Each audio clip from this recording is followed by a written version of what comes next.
Rosalinda. Sino ka ba?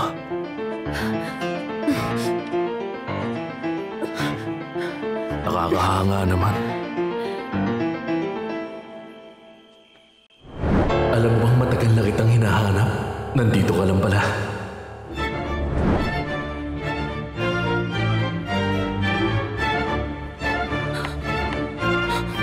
Berta! Berta! Alfredo! Alfredo! Ano po yun, senyora?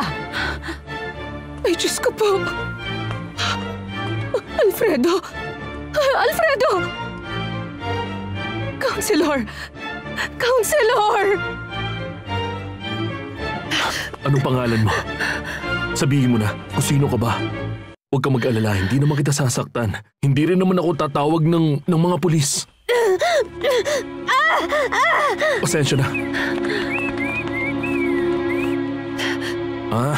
May kasabot ka pala.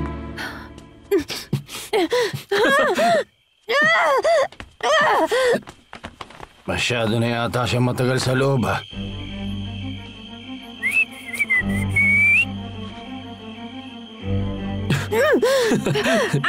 Aray ko! Huwag mo subukan tumakas! Dahil mapapagod ka lang din naman. Mapapagod din ang kasama mong maghintay sa'yo. Halika dito. Maupo ka. Pag-usap tayo.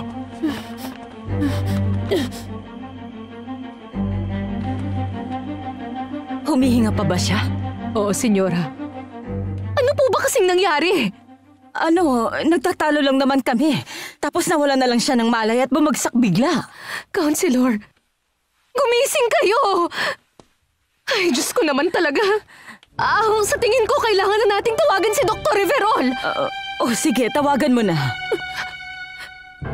Siya ang lawyer ni Valeria Altamirano. Pero anong sabi niya? Nasa pabor na daw ba niya ang hatol ng mga judge? Yun ang sabi niya. Diyos ko, mamamatay talaga ako pag nilayo siya sa akin. Hindi yun magiging ganun kadali, Soledad. Gusto niyang makuha ang custody ng bata. Siguradong pahihirapan niya lang ito. Lalo na't alam niyang anak ito ni Rosalinda.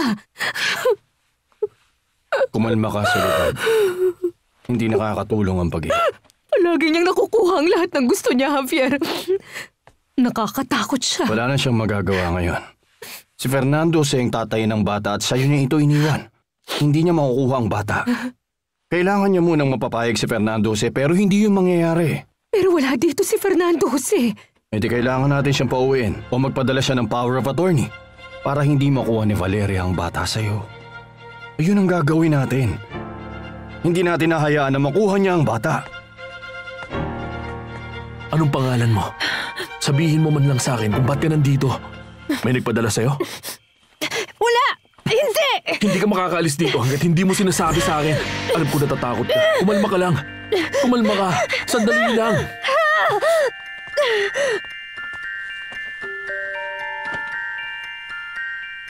Gusto ko lang ding malaman mo na sa sitwasyon ngayon ng kapatid mo, baka hindi na siya makabalik sa dati niyang sigla. Anong ibig mo sabihin, Doktor? Siya ay magiging partially paralyzed o tuluyang mapaparalyzed na siya. Kasalanan mo kaya nakakaranas siya ng sakit ngayon. Ako, isa kang tinig para kay Alfredo. Kung hindi ka sana niya nakilala, masaya sana siya. Sabihin mo sa kanya na gusto kong maiwan yung anak ko kay Soledad at ibigay niya agad sa'yo. Hindi yun magiging ganun kadali, Fernando Jose. Nasa panig ng mama mo ang batas. Sino ba ako? Pero interesado ako sa'yo.